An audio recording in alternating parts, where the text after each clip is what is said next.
What up, familia? It's your favorite Puerto Rican Brooklyn Philly back with another message. A health check-in, check-up, right? Where we are trying to give ourselves and create intentionally a sacred space where we can allow our truest feelings and emotions to be revealed, have a voice, right? Be acknowledged and validated, and as a result, my prayer, my intention with this message for everyone, for all of you beloved, is that then you allow yourself to process the emotions.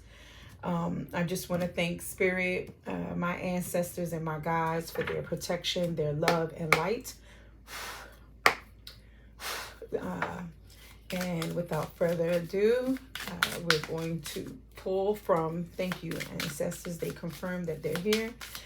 I would like to pull from actual feeling cards to see what feelings or emotions want to be overwhelmed.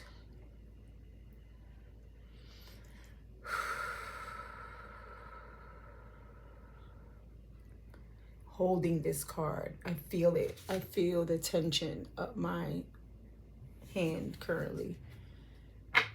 I felt the sense of being overwhelmed, so much so I had to exhale that way. So for some of you right now, take a moment and just take a deep breath. Inhale, I'm hearing for a 3 count, and then exhale for a 3 count. Okay, let's do it together. Ready? Inhale. Exhale.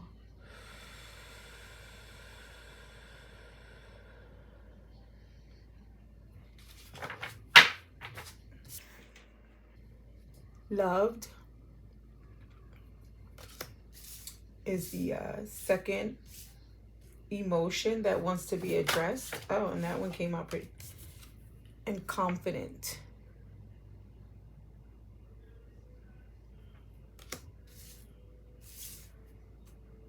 So I may be addressing 3 different groups. One that currently at this moment is feeling overwhelmed, abrumada, loved, querido, confident, seguro. So there may be 3 differing groups, or if not, Spirit will find a way to reveal to us how they are weaved together.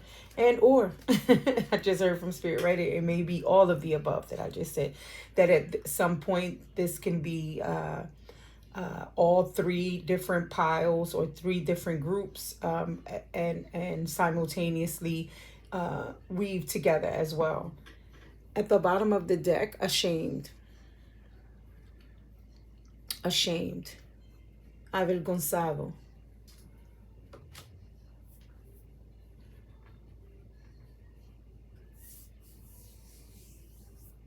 and I'm being told to point out that the shame here is related to spilling a drink on the floor, right? Which would be related to doing something not considered by you as correctly, right? The fact that the cup fell and the liquid was spilled was received by you as a validation or some type of confirmation of, I'm hearing, I can't do anything right, or I'm always effing up, or I'm always messing something up. I'm clumsy.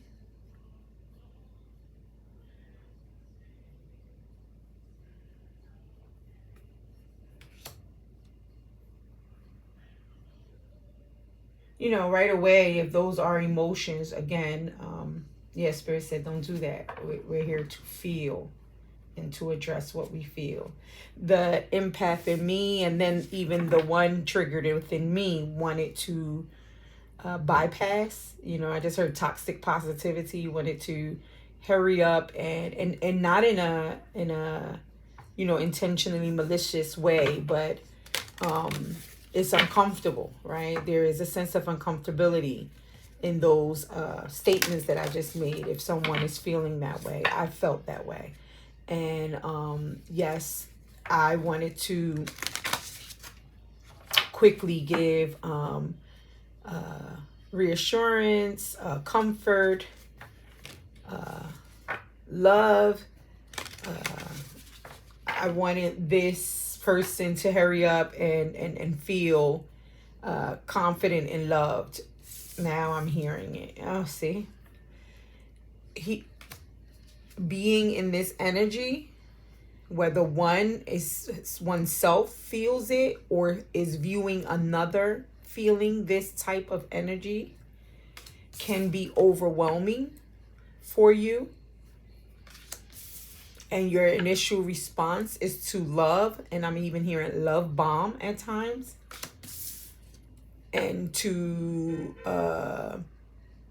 want them to not feel ashamed, but then hurry up and feel confident, right? You want to flip this to this for them. Told you Spirit would align it.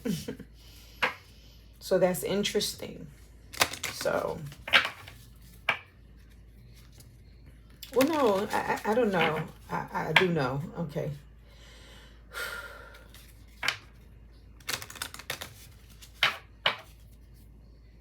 I tend to use that statement. That's interesting. Confirmation. I believe it's just like a safe confirmation catch for me. But I don't think that that's the appropriate term that I truly mean, particularly in every circumstance that I use it. I guess it's like a default to try to, again, maybe create, one of the things, this is coming across now, Spirit wants this to be shared. Silence is awkward.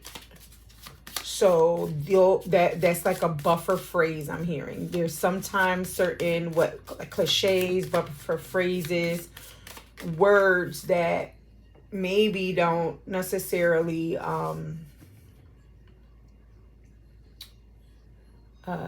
need to be said, but it's a way in which to buffer the to prevent the silence. I'm struggling to say it, because even in that silence, it becomes overwhelming. There's something about help me, Spirit, an uncomfortability that it is felt by you, beloved, when others around you are feeling maybe feelings of shame, jealousy, and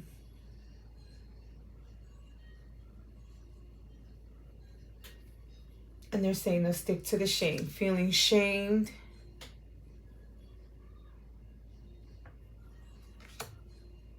and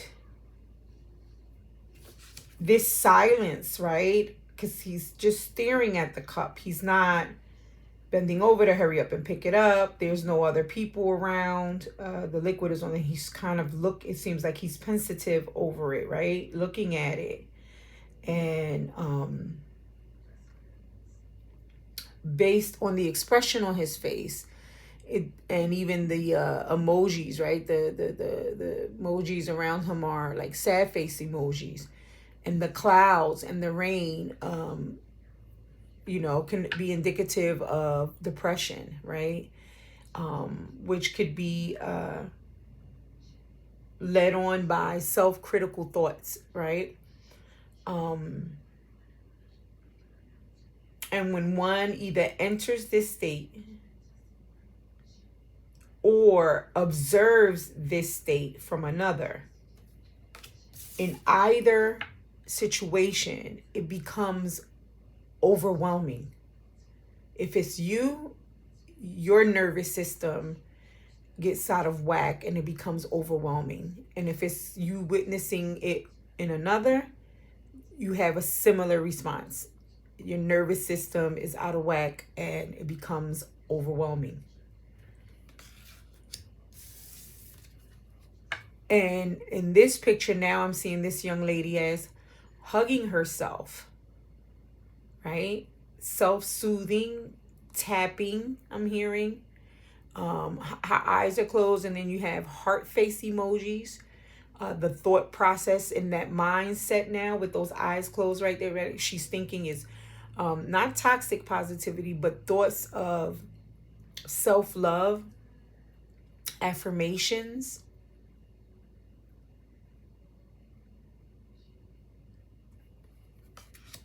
which then restores a sense of confidence, right? I'm hearing now very similar to training a muscle, right? When you go to the gym, if I keep going to the gym, I've been working on my biceps.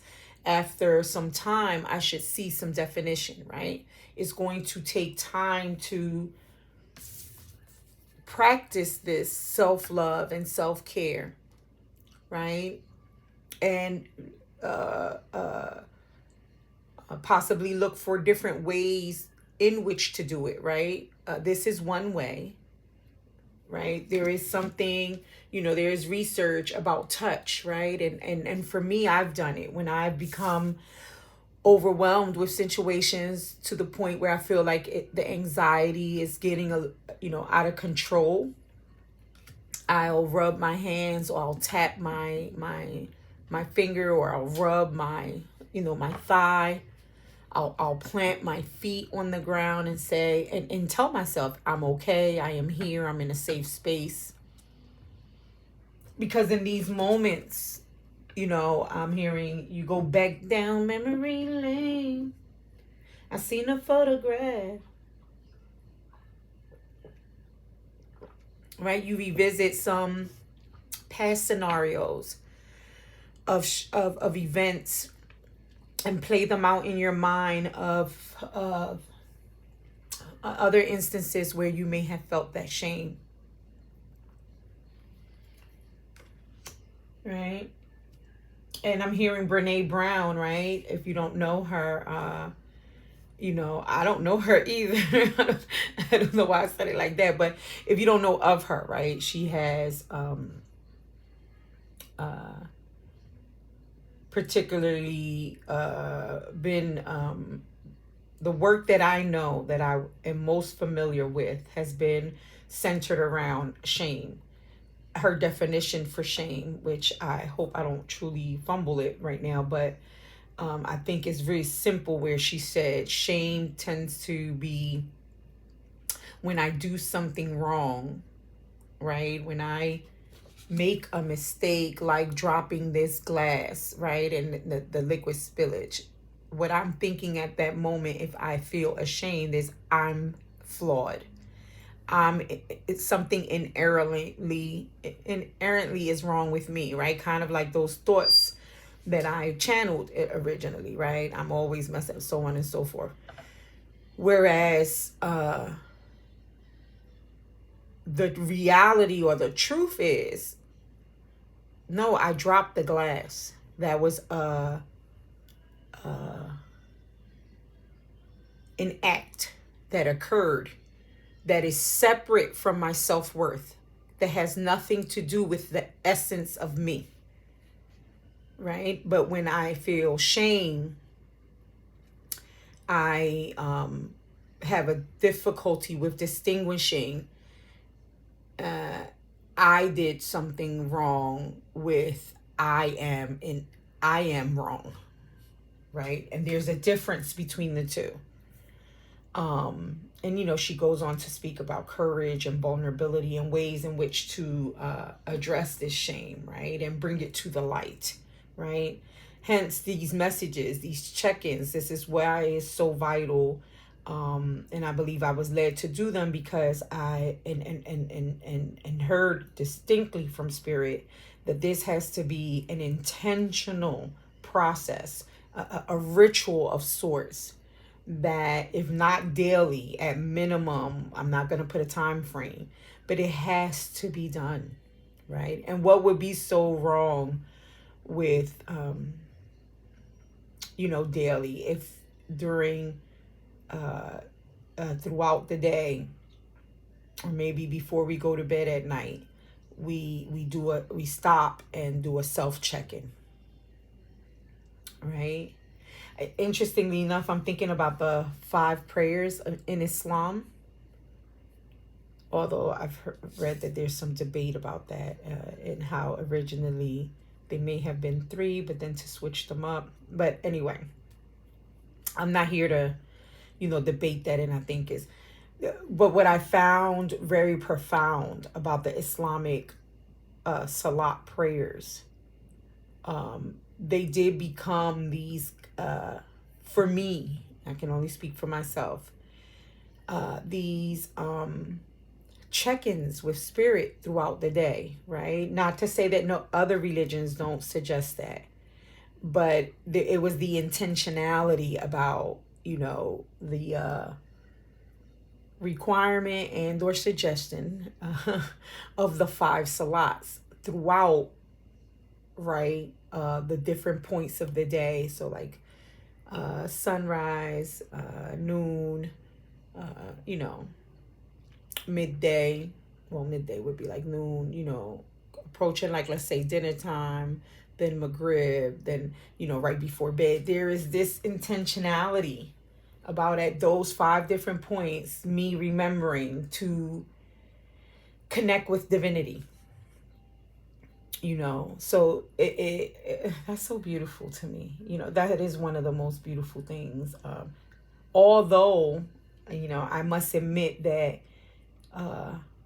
even in rituals that we want to, that we initially embark upon, create, or participate in, how if not careful, right? And I don't know if it's not careful, because I think it just happens after time. They can become bionic, automatic, and lose some of its, I don't know, I just heard dominus power. Hence, I'm hearing the importance of fluctuating, right? Diversifying. Thank you, Spirit. And I'm hearing back to the example of the muscle, right? When one begins a workout routine, there are points, right? It's called the plateau, where you reach a plateau and something needs to be done, right? Some say jolt the system again, right? To continue to get the results that you were seeking, right? Because the plateau stagnates it somehow. Confirmation. So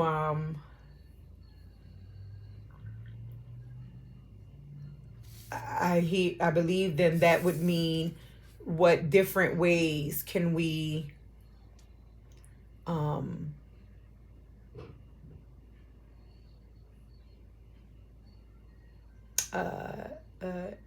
don't know, I'm here, embark upon, involve, incorporate, there you go, into our lives, right? To address when we feel overwhelmed, right? Because what I'm hearing is the toxic positivity would be when the illusion or the ideology that, remain in this state and never feel this or this, but rather always feel this, and that is the illusion, right? These emotions I'm hearing,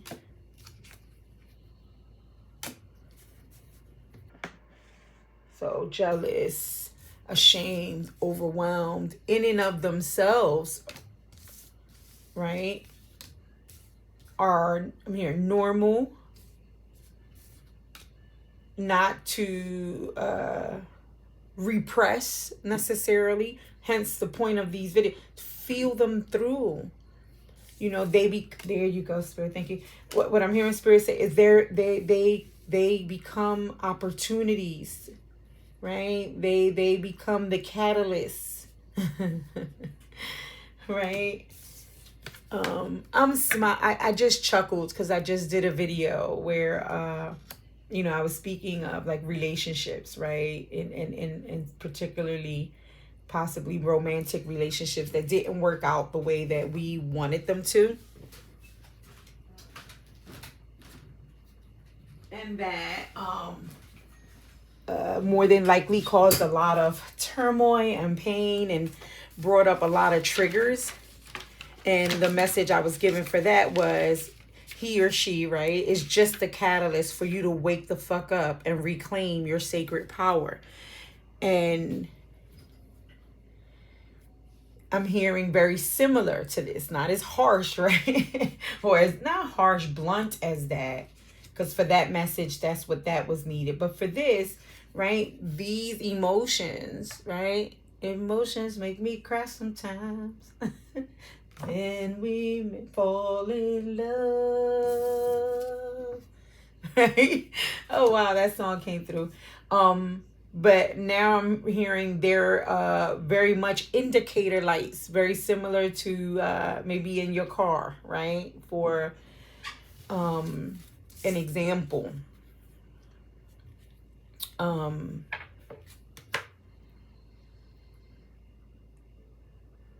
If there is an indicator light that comes on your car, then it behooves you to pull out the manual and reference what that indicator light, unless it's an obvious one, right? Like the oil pan one or the brake light. But you know, maybe one more general like check engine, right? Or something. But nevertheless, they become guides, right? Signposts, alhamdulillah. Like the Quran in this case, right? They look all around you. The signposts are all around you, right? But they become signposts. Wow, that just hit me very profoundly. I gotta take a moment. Because when I just said it again, signposts, I thought of everything, the seasons, animals, you know, everything. If you very similar to what the Quran suggests. If you truly look, all around you there are signposts constantly, right? And what are signposts? If you're heading on any journey, on any highway, or you know, you looking for those signposts to allow you to see, you know, where you're at, where you're going, and so these emotions are very much similar to those indicator lights. So those signposts, they're giving you a heads up of, hey, you may need gas. Hey, you need water, you know. And again, within our body, very similar, right? You know, you go to the hospital with a heart attack. Well, you haven't been really taking care of your heart. So that's an indicator light, you know, and a big one, right? That was like an emergency crash, but you know, high blood pressure, or that these become indicators, signposts to alert you of something bigger, something deeper, but for the purposes of, you know, what is at the bottom of the deck here is healing, right? Seeking the appropriate healing that is necessary to address whatever the emotion, whatever the indicator light, whatever the ailment, right? And the card that flew out when I thought of the 5 salats right here was this one, which is beautiful. It's a little Muslimat with you know, her little hijab on. It's so freaking cute, you know, dancing to music, right? So there's something about movements, because although we see the musical notes, you know, I don't think it's just relegating it to just music alone, although very powerful, and I think it is referencing it, but I think it's the act of movement that's also coming through very powerful here, as in exercise and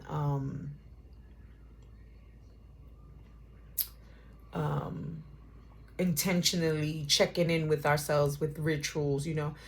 So there's a call to action, you know. And again, it's not so much, intentionality, right? About how we, again, spirit is circling back, create a sacred space for ourselves, right? To address ourselves and our needs and what we're feeling, right? Yes, Spirit, thank you. Thank you, thank you, thank you. And, the music notes above her head now, I see them as dopamine, endorphins, all of those little happy hormones kind of like floating from her head, and muting out, right? Into the atmosphere. And now I'm seeing like encircling her and somehow, but it is providing healing, right? In moments of this, right?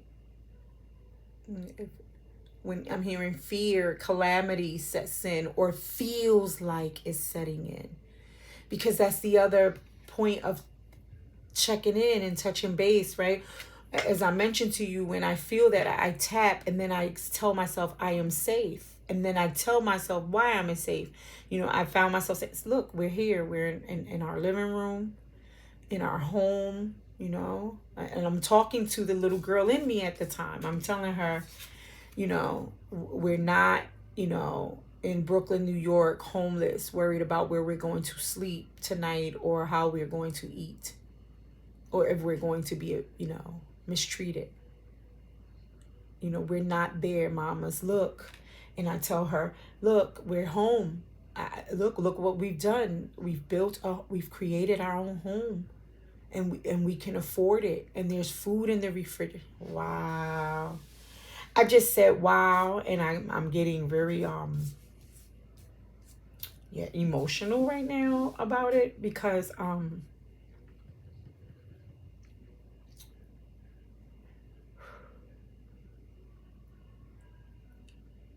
I just realized there was this very critical point in my childhood where there was this time where, my mom had to work. If she didn't work, she couldn't afford to pay the rent and, the food. She was on welfare, but it wasn't enough to cover all of the expenses. And hence she had to work. She worked 2 blocks away at a laundromat, and we lived in an apartment complex with my that just so happened my father's sister also, and her mother-in-law also lived in that building at the very top floor. Both of them, opposite apartments of each other on the top floor. And she would leave us alone in the apartment on the first floor because she wanted to leave us upstairs with his sister and her 3 children, but she didn't want us upstairs.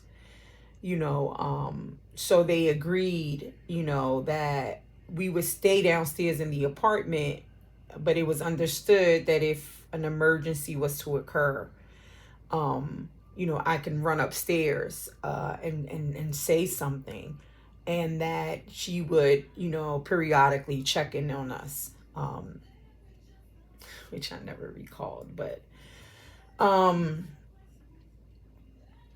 at one point, we had been living there for a while. So even the neighbors, my mom befriended some of the older neighbors there. And, they also, was not kind of, but were watching over us, I'm sure, in their own way. Nevertheless, due to some activity with my father and one of the other neighbors, who then became jealous and angry at him because of their foolishness, and I guess then him rejecting her, she called Child Protective Services on my mother and reported that we were being left alone in the apartment. And my mom, forewarned me. I was the oldest at the time. I believe I was like 5 years old, 6 at the most. No, 5, I'm sure. But anyway, that they were coming, and that if they thought that we were there alone, or that we didn't have the things that we needed, being taken care of, that they would take us away. And as you can imagine, although I can't remember directly how I felt, but I must have been horrified, right? Being told at 5, listen, some lady is coming, or some man, and they might take you away from me, from everything, your mom, your sisters, that more than likely was very overwhelming, felt very overwhelming, and shameful, right? And I found myself so what's the word, Spirit, I'm looking for? Nervous system, so into fight, flight, right? Fight mode, that the minute the woman came in, and instinctively I began to speak to her, and climb kitchen countertops, and open up the cabinets, and say, see, we have food. I then got down and opened the refrigerator, and I just now, in that moment when I was just speaking of telling myself now, when I tap now as an adult woman, when I'm feeling overwhelmed, anxious, combating, and make possible depression, right?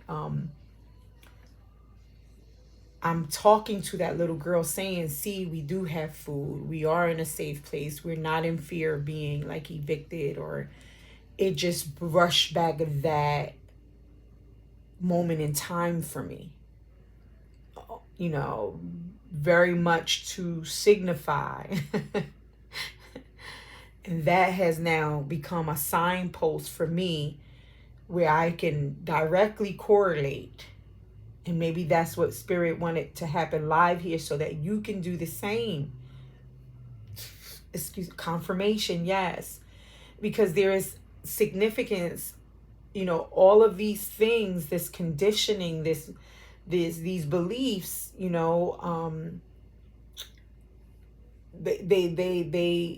were deposited, right? They stemmed from somewhere, some event, some environment, and to heal, right? These again, going back, thank you, Spirit, that these emotions, all of them, not just those, all of the emotions are indicator lights, are signposts, and become catalysts for us to reclaim our sacred power, right?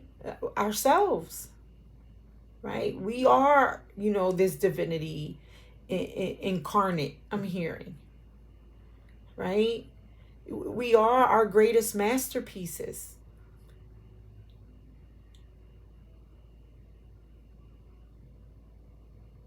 And now I'm hearing, and it is the culmination and combination of feeling both overwhelmed and confident, as well as, help me, Spirit, I'm hearing all together, ashamed and loved at the same damn time. Meaning like,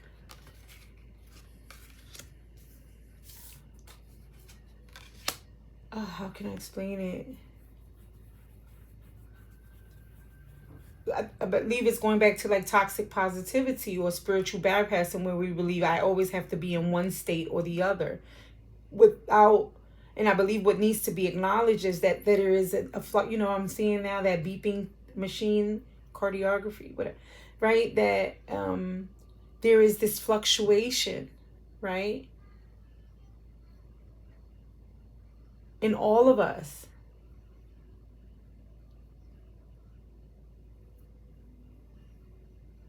And then healing occurs in the actual again, back to the purpose of these check-ins.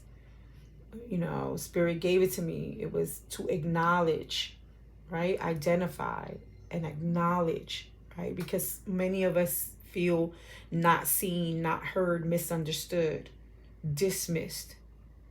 So it's a way of reclaiming our power, saying, I won't unsee me. I won't unhear me. I won't, you know, dismiss me. I will understand me. I will create this sacred space intentionally to allow myself to identify, acknowledge, and validate. I validate them, right? What I am feeling. And then as a result, assess what form of self-care and self-love is most appropriate for this moment in time. And the more I practice this, the more confident I become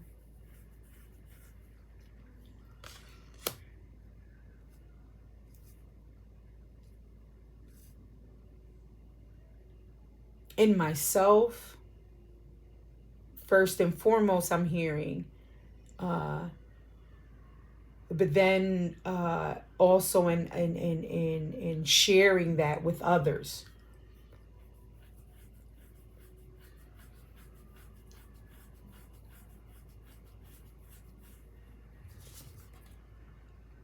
This one came out again, right? So we have, you know, these ways in which different modalities, right, we can heal, and even going to someone else, right? You know, and seeing this next to this thunder, right? It reminds me of a child when they're scared in their room, you know, during like a thunderstorm and rain, and running to a parental figure to calm and soothe their nervous system. And maybe, it's not maybe, I know for many of us, we did not have that. And hence why now there is an importance in hearing reparenting oneself. And in those moments of fear and anxiety, overwhelming, you know, ashamed, whatever the emotion that, you know, at the time we're addressing, is to give yourself that which you did not possibly receive during that infancy stage. So for example, I said infancy stage, because it does go back even to infancy. You know, they do talk about if a child keeps crying and is never soothed, it learns that type of conditioning. So that Freudian slip was very intentional, right? To not overlook that it does happen as, you know, and I'm hearing that as early as the womb, because if you understand particularly the fact that the female, when she is born with all the eggs she would ever develop, you know, then there is this way in which you were in your grandmother's womb. And if you also buy into the understanding that through DNA, through all of this, we pass down gut health. So the gut health of your grandmother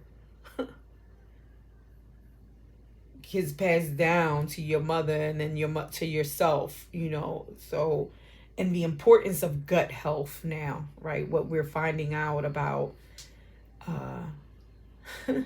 the gut and how it impacts the rest of our body, and then our brain. But the point being, what was the point, Spirit? That the word infancy was very intentional just now, and that some would say, and are saying, that trauma is passed down generationally as well through the womb. So your mother's fears and trauma and her mother's fears and trauma. Again, if I'm not mistaken, in all three situations that I mentioned, is up to 3 generations. So in that instance where that social worker came to my house and wanted to, do her job, because that's what she was doing. She was doing her job, as she should, right? There are homes where children should not be. As she was sitting there doing her job, it was not my responsibility. I was a child. I was 5 years old. It was my mother's responsibility. And this is no shade or no tea against her. It's just, this is a part of processing and actually feeling through, right? Because for a very long time, my mom put a halo around her head, and then so did we. And there was a lot of hurt and pain attached, but it couldn't be addressed, because then that would tumble her halo, and then that was catastrophic for her and for everyone else involved. So it is very important to remember, we were talking about delusional earlier, or the illusion. No, to be realistic and to understand that, yes, whether she wants to accept that herself or not is not even the purpose, because we have no control over another, right? But I believe what is important is that one recognizes that that act was inappropriate, how one was not parented at that time and soothed, and then how that impacts us now, and how we can reparent or self-soothe now. I'm hearing, don't get stuck in the blame game. Don't get stuck in trying to make the other, whoever the other is, acknowledge,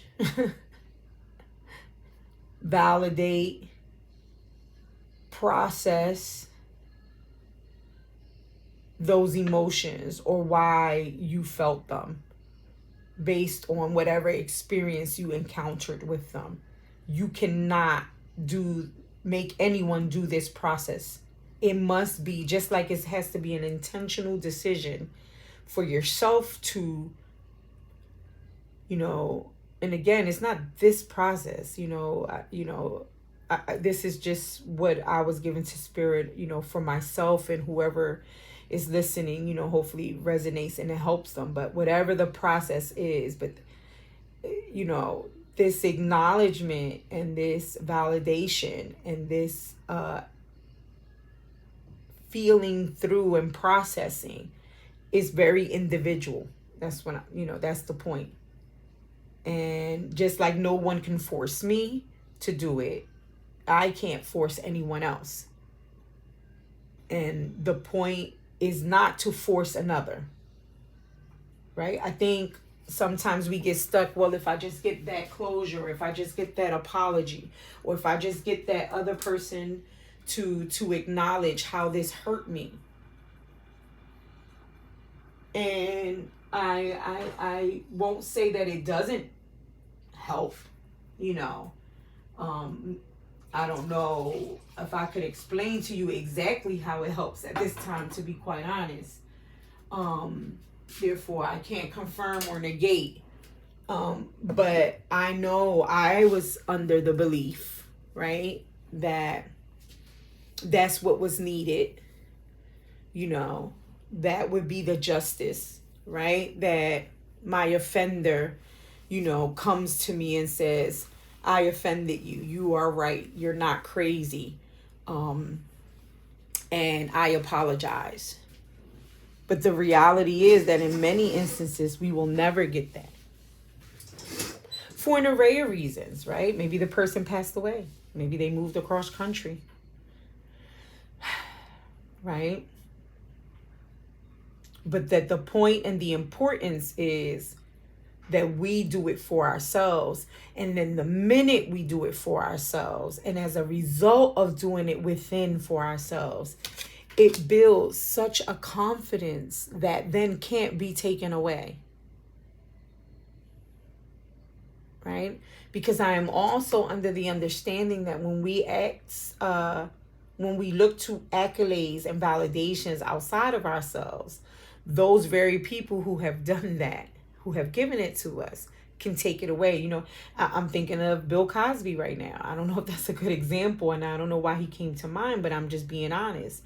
He got all these accolades, right? He was put into Temple schools as memorials and given all these things, and one by one they all were taken and shut down.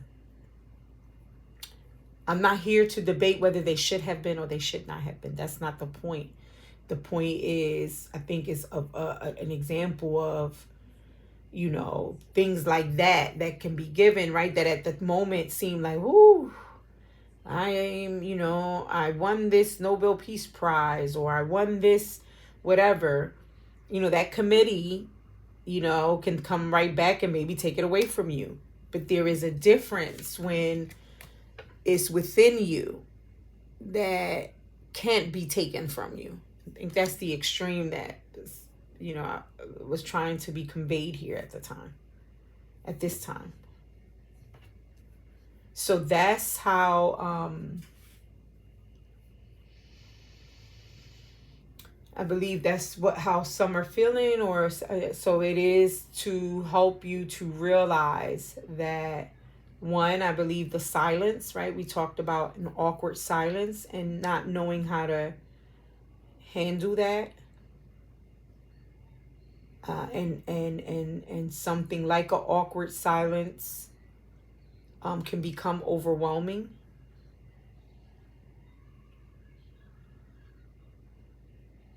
Something like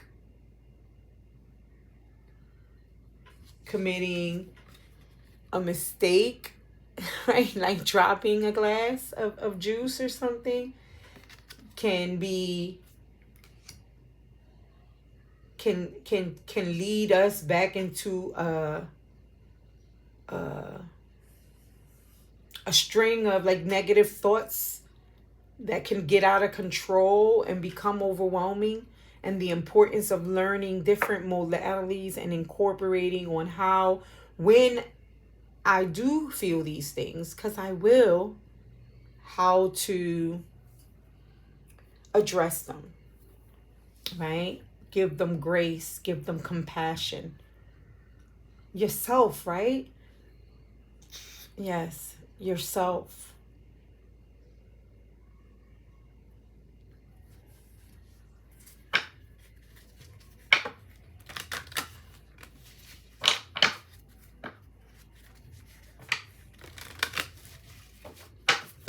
And these two cards just are so beautiful to me right now. Both of their faces, right? The eyes closed is reflective of the internal world, and the eyes open in movement this way, for me, is representative of the external world. And there's this, integration and balance between the two. And, for some I'm hearing, because I know this is, a message for myself, but there's this integration literally of both, right? Maybe for some of you, it is some form of early stretch in the morning, right? to ground you and sense you, or maybe at night before you go to, it doesn't matter. That's not the point. Incorporate it with some actual movement and form of exercise, and it has been proven over and over again that cardio, well, excuse me, some form of meditation, right? Whether it's through breathing, through like yoga, Tai Chi, something that brings you, centers you, grounds you, right? Incorporate it with actual cardio and weight strength training. There you go.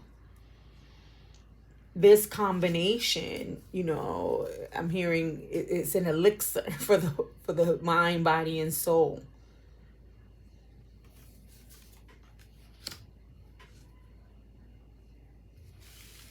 Right? Particularly in managing these moments.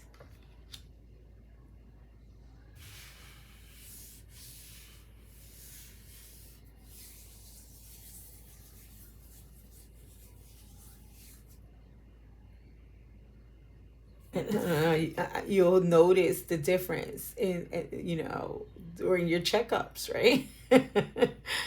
Right. The results, I just heard the results are in the pudding. Interesting. I used pudding and I talked about Cosby. Lord have mercy. Right.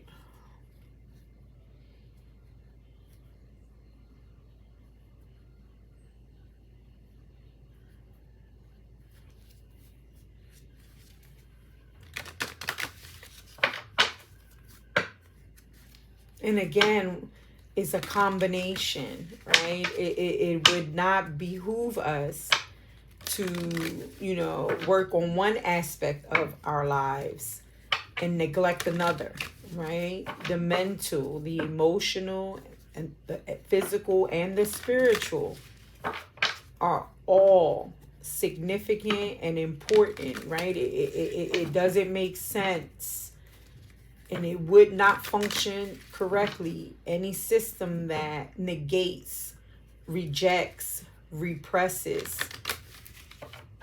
a part in the system, right? If you have the whole car, if you neglect the water that is needed, it's going to cause problems to the system. If you do not give it gas, if you do not put the oil, right? Whatever, all systems must be operable and operating at their max. I'm hearing maximum, right? At that, not max, optimum, right? In order for the entire system, right? Going back to the my mother, and then that was a system. She was the head adult and we were the children. That scenario didn't operate at its optimum, right?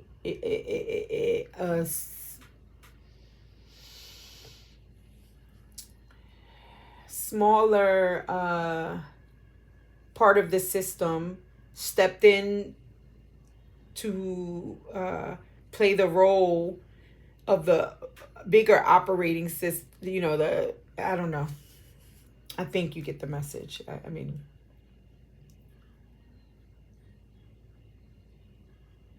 in order for the group, the community, the family system, the job, the coworkers, the team, whatever, each one has a role. Each one has a responsibility and accountability. And when one is taking more of the load or assuming more of the responsibility in any kind of way, shape, it creates imbalance and problem for the one part of the system that now is putting more output out, it will break down quicker.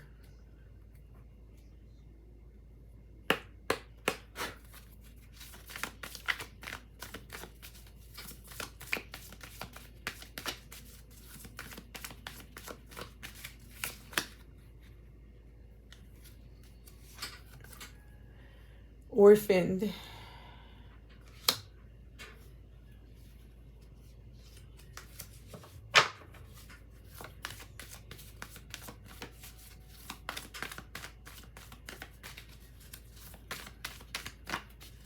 I don't know, in the background right now is playing Whitney Houston.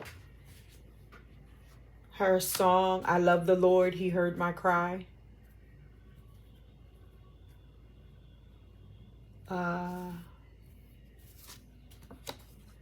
Chaos and Conflict. It's a very beautiful song.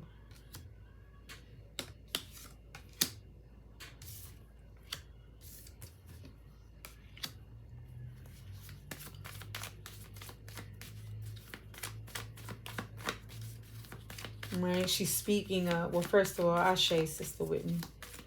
Right.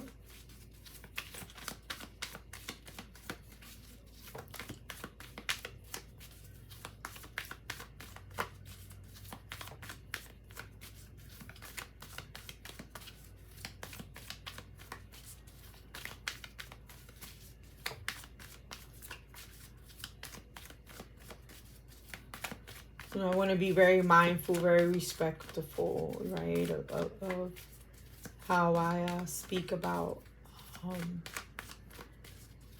this beautiful woman, right, who,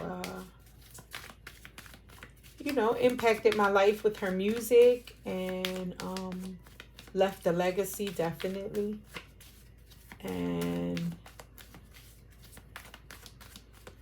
yeah, I don't know, her life was put on display, right?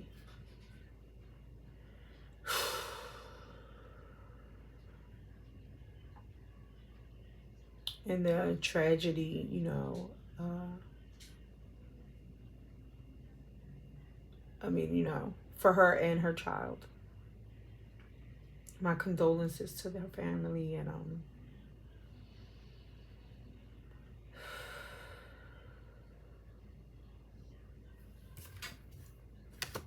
round and round.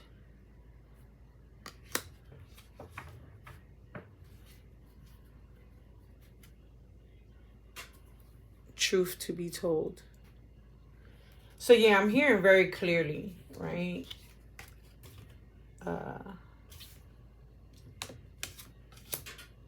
If we're speaking about addressing these emotions, right? And really looking at the root and where they stemmed from, right? How many of us, right, may have felt orphaned, right? Even though we were in a household. That is possible, you know. Literally and metaphorically, right? And the chaos and conflict that was all around us and all within us.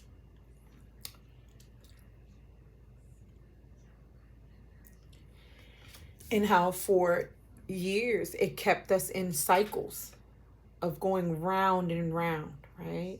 And unless the truth, I just heard, the truth shall set you free. You free. You. Not the truth shall set that other one free. They just need to tell the truth. Whether they tell the truth or not. And their truth may be very different. Maybe they are telling their truth.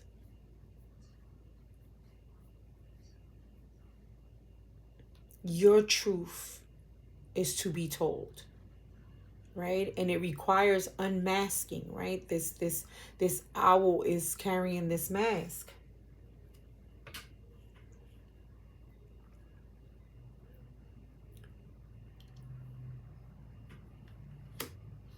You know, and I didn't say it, I should have said it about maybe 10 minutes ago.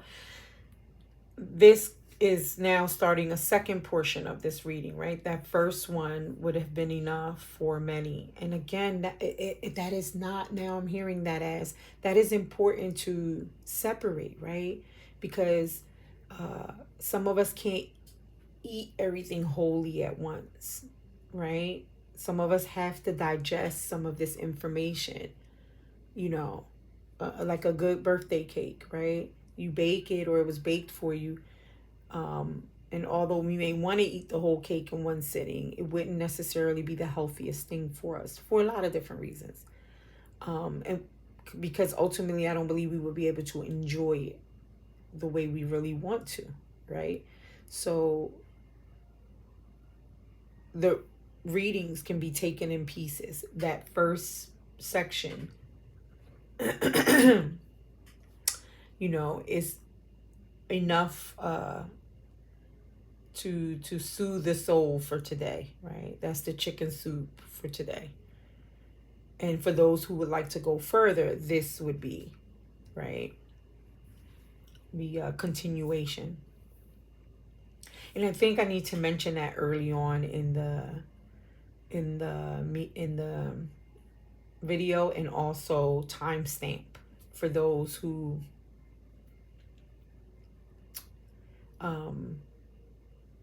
you know, may want to take advantage of it in that way. And Spirit is pointing it out for a reason.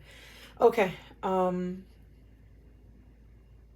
I don't know, again, the uncomfortability wants to be like, I'm doing all of that, you know, should I edit all that out? And I do not believe that that is the point. I think the point is for this process to be viewed live in that way, right?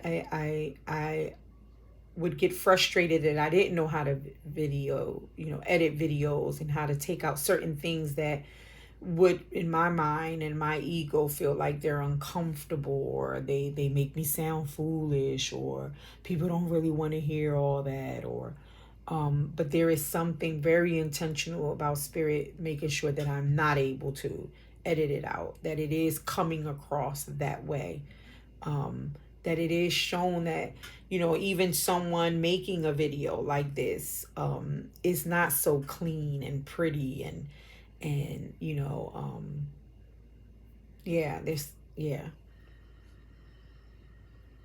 so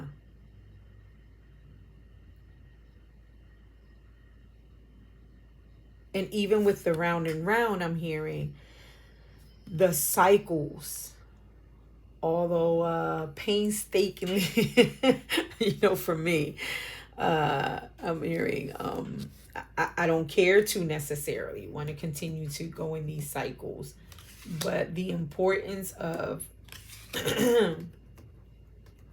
even those cycles repeated in not exactly the same way, but in similar ways, again, it is to awaken to the truth, to, I'm hearing, air out the laundry, right? The dirty laundry within, you know,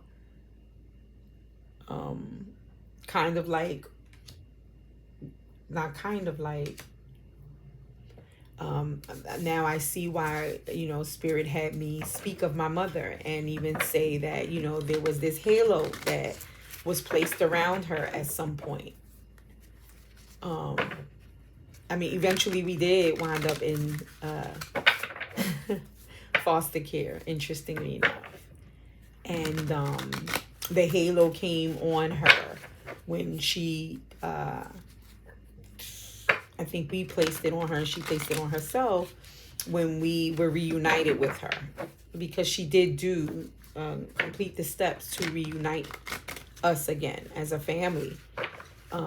But I think that also then created the opportunity for her to sweep all pre under the rug, and act as if it didn't occur.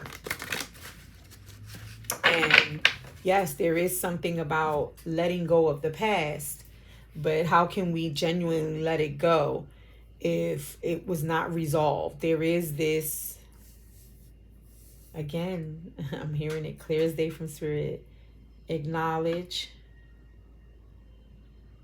validate, process, feel, and process. That cannot be bypassed. I just keep hearing that. That cannot. It just cannot.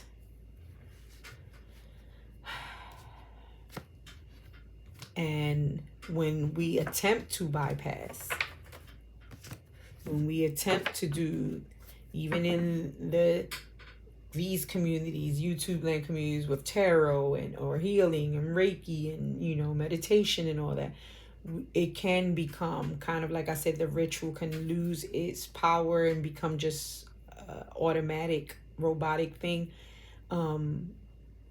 Toxic positivity and spiritual bypassing, which leaves you in round and round.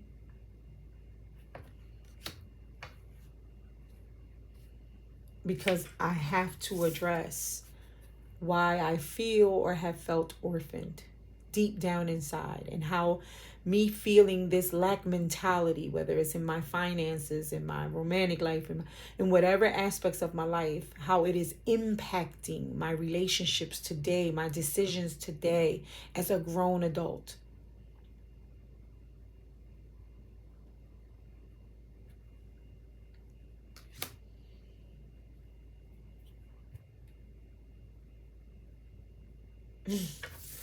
I just looked at this. This was a zebra who then, look, what is it turning into? What kind of, is that a real animal? Right? Is losing its stripes. It doesn't look very happy.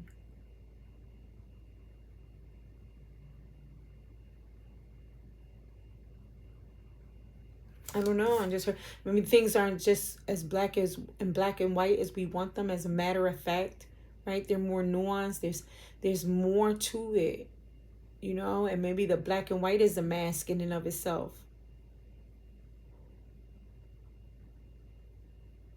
And then the losing of these black and white stripes is a vulnerability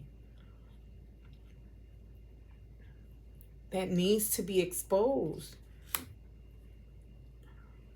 in order to stop this round and round. Or now I'm hearing that allows for this round and round to occur, because very much so, like I said, then it becomes the catalyst to wake us the F up and reclaim your sacred power. And so, you know, as much as we want to deny, repress, avoid, you know, now I'm hearing avoidant attachment style, right? Where we avoid chaos and conflict at all costs. As you know, where there are times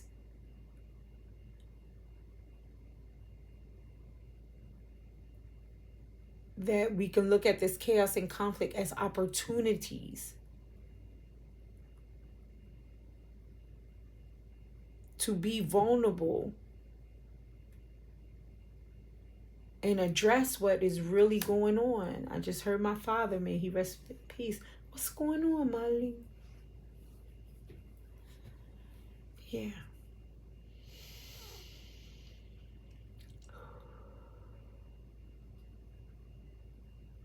That was his way of, like, you know, not approving of whatever was happening at the time. This was, you know, during my adult years with him. And, you know, define, you know, like the question was, you know, I'm hearing it was very similar to when Adam was, where art thou? Like God didn't know. You know, like my dad knew, like, you're settling right now for, or, you know, you're allowing this dumb shit. Like, what's going on? But it was put in a form of a question so that I could realize it, as opposed to telling me, which I would have probably turned a deaf ear to, more than likely. So this chaos and conflict is like, oh, what's going on? Where art thou, Adam?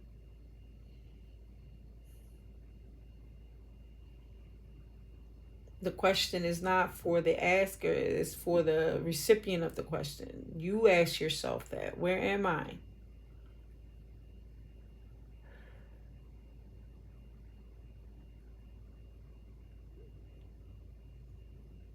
And in that way, interestingly enough, it makes this round and round powerful, glorious. I mean, look at the I mean, it's beautiful, it's gorgeous. There's this actual, I'm hearing like now the pineal gland, or like, there's this awakening that comes from it.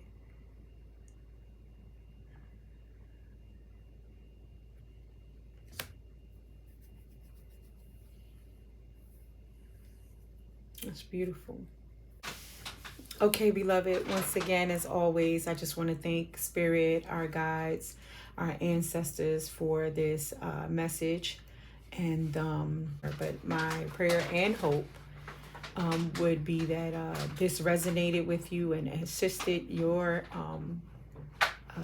healing process in some way, shape, or form. And as always, may symphony, harmony, balance between your light and shadow be the compass, right? To your greatest masterpiece, which is you. Stay safe, beloved. And until next time, Ashe, Amen, and Amen.